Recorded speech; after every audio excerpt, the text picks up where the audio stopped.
LPU ప్లేస్మెంట్ల రికార్డులు సృష్టిస్తోంది. Final year student 2.5 కోట్ల ప్యాకేజ్ పొందుతున్నారు. 1700 మందికి పైగా ఎల్పీయూ స్టూడెంట్స్ 10 లక్షల నుంచి 2.5 కోట్ల ప్యాకేజెస్ పొందారు.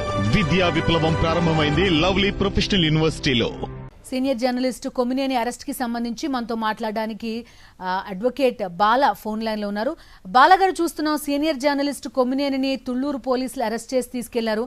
అదొక వ్యవహారం. మరోవైపు మొత్తం రాష్ట్ర వ్యాప్తంగా చూస్తున్నాం సాక్షి కార్యాలయాలపైన దాడులు చేస్తున్నారు. కోడిగుడ్లతోటి వీటితోటి కొడుతున్నారు, పేపర్లని తగలబెడుతున్నారు.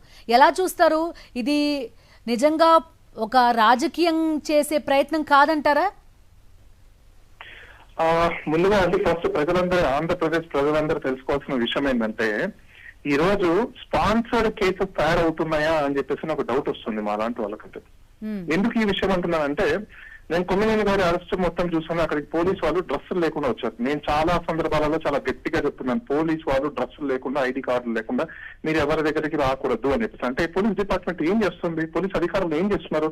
ఇలాంటి ఇన్స్ట్రక్షన్స్ ఇచ్చి ఇప్పుడు ఎవరైతే పోలీసు వాళ్ళు కొమ్మినేని గారికి స్టేట్ దాటి వచ్చారో ఫస్ట్ వాళ్ళ మీద డిసిప్లిన్ యాక్షన్ తీసుకోవాలి. ఇల్లీగల్ గా వాళ్ళు ఇక్కడికి రావడం ఏ విధంగా అయినా కూడా వాళ్ళు డ్రెస్ లేకుండా, ఐడి కార్డు లేకుండా, కొమ్మినేని గారిని ఒక డాక్యుమెంట్ కూడా ఇవ్వకుండా అరెస్ట్ చేసే అవకాశం లేవు. పాయింట్ నెంబర్ 2, గతంలో మీరు చూసారు కదా, నేను ఒక కేసు హ్యాండిల్ చేశాను. తిరుపతిలో ఒక లేడీని తీసుకెళ్లిపోతుంటే చాలా గట్టిగా నిలబడి అక్కడ మెజిస్ట్రేట్ ముందు ప్రొడ్యూస్ చేస్తే కానీ నేను పంపించానని చెప్పి చేశాను. ఈ రోజు తెలంగాణ స్టేట్ సపరేట్ అయిపోయింది. 10 సంవత్సరాల ఉమ్మడి రాజధాని అనేది ఎప్పుడో వెళ్ళిపోయింది.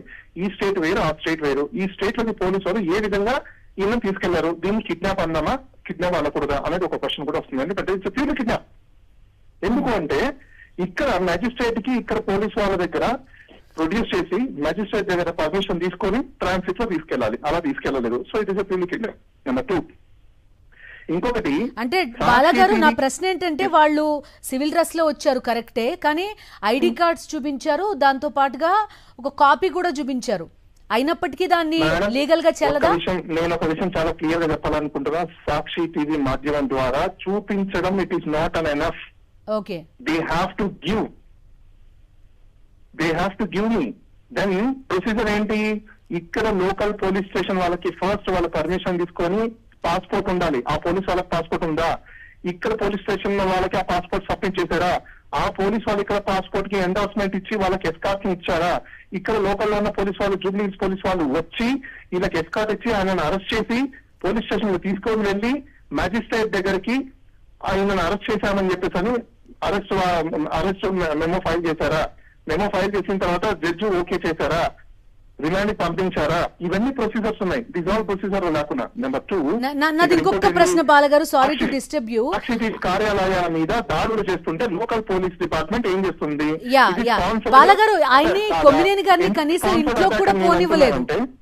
ఆ హక్కు కూడా ఆయనకు ఉండదు. అంటే ఆయన మెడిసిన్స్, నాకు అవసరమైన బట్టలు తెచ్చుకుంటాను అంటే కూడా ఆయన ఇంట్లోకి వెళ్ళనివ్వలేదు. మీరు ఇంట్లోకి వెళ్ళకూడదని చెప్పారు.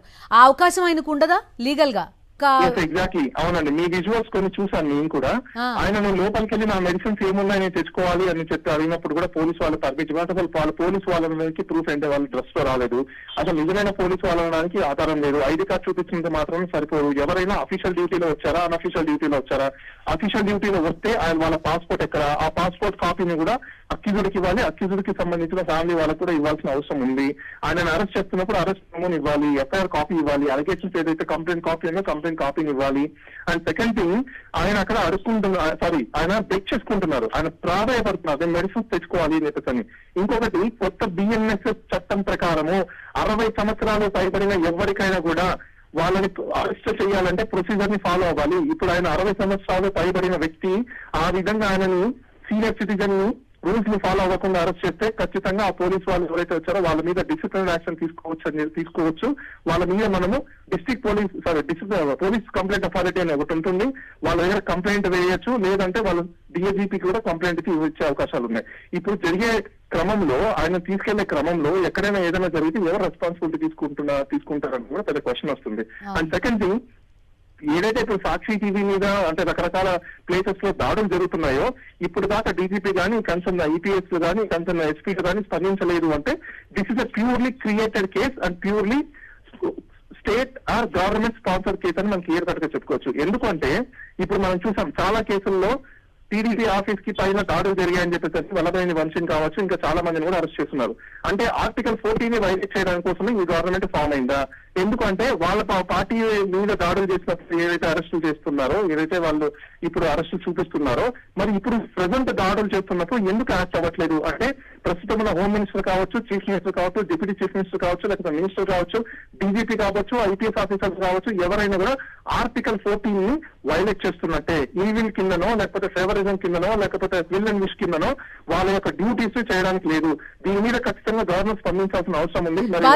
నాకు ఒక్క విషయం చెప్పండి, లీగల్ గా బాలగారు ఒక్క విషయం చెప్పండి, లీగల్ గా అసలు ఈ కేసులో కొమ్మినేని అరెస్ట్ ఎంతవరకు కరెక్ట్ అనేది నాకు ఒక్క మాట చెప్పండి. ఎందుకంటే ఆయన మోడరేటర్ గా వ్యవహరించారు, ఆయన కమెంట్ చేయలేదు. ఆయన ఏ విధంగా ఆయన పైన పెట్టిన సెక్షన్లు వర్తిస్తాయి? ఎస్సీ ఎస్టీ అట్రాసిటీ కేసు ఆయనకి ఎట్లా అట్రాక్ట్ అవుతుంది? అంటే ఇక్కడ ఇంకొక విషయం అండి, ఇప్పుడు వీళ్ళు ఒకవేళ తీసుకొని వెళ్ళి మెజిస్ట్రేట్ ముందు ప్రొడ్యూస్ చేసినా ఈ ఆర్గ్యుమెంట్ తీసుకున్నప్పుడు నాకు తెలిసినంత వరకు ఏ జడ్జి కూడా ఎస్సీ ఎస్టీ అట్రాసిటీని దాన్ని ఇన్వోక్ చేసే అవకాశం లేవు. ఎందుకంటే కంప్లైంట్ లో కానీ లేకపోతే వీళ్ళ ప్రైమ్ ఆఫీసులో ఎక్కడ కూడా వాళ్ళు ఒక కులాన్ని కానీ లేకపోతే ఒక జాతిని కానీ విద్వేషించే విధంగా చెప్పలేదు. ఒక డేటా గురికి సంబంధించిన విషయాన్ని వాళ్ళు ఎక్స్ప్లోర్ చేశారు కాబట్టి ఆ కేసెస్ కి మాత్రమే ఆ సెక్షన్ మాత్రమే అప్లై అవుతాయి. అది కూడా కొమ్మినేని కాదు చేసినది, గెస్ట్ గా వచ్చిన వ్యక్తి చేశారు. ఏంటంటే మనోభావాలు దెబ్బతిన్నాయి, మాక్సిమం పనిష్మెంట్ ఏముంటుందంటే అడ్మానిష్ చేయడం మాత్రమే ఉంటుంది. అంటే ఇంకోసారి నాటి తప్పు చేయకూడదు అని మాత్రమే ఉంటుంది. వాళ్ళు బహిరంగంగా సారీ చెప్పేసిన తర్వాత ఆ కేసు, ఆ కాజ్ ఆఫ్ యాక్షన్ అక్కడతో డెడ్ అయిపోతుందండి. డెడ్ అయిపోయిన కాజ్ ఆఫ్ యాక్షన్ ని వీళ్ళు తీసుకొని చేయడం అంటే this is purely sponsored cases అని మనం చెప్పుకోవడానికి అవకాశాలు ఉన్నాయి. ఓకే. అండ్ మీడియాపై దాడి, మీరు ఇంతకు ముందు చెప్పారు ఆర్టికల్ 14 ని ఉల్లంఘించడమే గవర్నమెంట్ స్పాన్సర్ చేసిన కేసులు ఇవన్నీ అని స్పష్టంగా అర్థమవుతుంది అని చెప్పి. అవునండి, ఎందుకంటే చాలా మీడియా ఛానల్లో మనం చూసాము. ప్రస్తుతం ఇప్పుడు ఒక ఎమ్మెల్యే కూడా అయి ఉన్నారు. ఆయన ఒక చదువుకున్న వ్యక్తి ఒక మీడియా ఛానల్లో కూర్చొని ఒక బీజేపీకి సంబంధించిన నాయకుని చెప్పు తీసుకొని కొడితే కూడా కేసు అవ్వకుండా, ఈ రోజు వరకు కూడా ఎఫ్ఐఆర్ అవ్వకుండా ఏ విధంగా ఆ సంస్థ కానీ లేకపోతే ఆ వ్యక్తి కానీ విక్టిమ్ కానీ సైలెంట్ గా ఉన్నారు. ఆయన ఇప్పుడు మన ఆంధ్రప్రదేశ్ లో ఒక మెంబర్ ఆఫ్ లెజిస్లేటివ్ అసెంబ్లీకి ఆయన నేపథ్యంలో ఆయన ఒక ఎన్నికై ఉన్నారు. కానీ ఒక లెజిస్లేటివ్ అసెంబ్లీ అయిన ఎన్నుకోబడిన వ్యక్తి కూడా అలాంటి కార్యక్రమాలు చేసినప్పుడు మరి ఆ సంస్థ మీద ఎటువంటి యాక్షన్ తీసుకోలేదు, అలాంటి అక్కడ ఉన్న మోడరేటర్ మీద ఎలాంటి యాక్షన్ తీసుకోలేదు. లేకపోతే ఈ మధ్య కాలంలో మనం చూస్తున్నాం రకరకాలుగా మాట్లాడుతున్న ప్రతి ఒక్కరి మీద కూడా ఎవరి మీద కూడా యాక్షన్ తీసుకోవట్లేదు. అంటే ఇది క్లియర్ కట్ గా వెండెటా ఆఫ్ అరెస్ట్ అని చెప్పుకోవాలి, లేకపోతే ప్యూర్లీ స్పాన్సర్డ్ కేసెస్ అని మనం చెప్పుకోవాలి.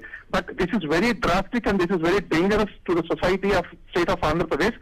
ఈ ఎమర్జెన్సీ రావాల్సిన అవసరం కూడా ఉంది. ఆర్టికల్ 356 ని కూడా ఇన్వోక్ చేయాల్సిన పరిస్థితి ఉంది. ఎందుకంటే ఈ విధంగా లా అండ్ ఆర్డర్ ని మిస్యూజ్ చేస్తున్నారు. డిపార్ట్మెంట్ లో ఉన్న ఆఫీసర్స్ అందరూ కూడా కొల్యూడ్ అయ్యి మినిస్టర్స్ తో కానీ లేకపోతే చీఫ్ మినిస్టర్స్ తో కానీ లేకపోతే ఎంటైర్ ఎమ్మెల్యే ఎంపీస్ తో కొల్యూడ్ అయ్యి ఇలా చేస్తున్నారంటే సివిలియన్ యొక్క రైట్స్ ని కట్టెల్ చేస్తున్నారు. కాబట్టి ఇమీడియట్లీ ప్రెసిడెంట్ ఆఫ్ ఇండియాకి లెటర్ అన్న పెట్టాలి, లేకపోతే గవర్నర్ కి లెటర్ పెట్టి ఇమీడియట్ గా దీన్ని రిపోర్ట్ ని ఫార్వర్డ్ చేసి ఎమర్జెన్సీని కూడా ఇన్వోక్ చేయాల్సిన పరిస్థితులు ఉన్నాయండి. డాక్టర్ బాలగారు, నేను ఇప్పటిదాకా ఒక్కసారి రాష్ట్రంలో జరిగిన అరెస్టులు కేసులు కనుక వాళ్ళు ఎలాగా మోడస్ ఆపరెండి ఎట్లా ఉంది అనేది కనుక తీసుకుంటే ఒక కేసు పెడతారు, అరెస్ట్ చూపిస్తారు, ఆ తర్వాత వాళ్ళు బయటికి రాకుండా కావాల్సిన అన్ని రకాల ప్రయత్నాలు చేసడం కనిపిస్తూ ఉంటుంది.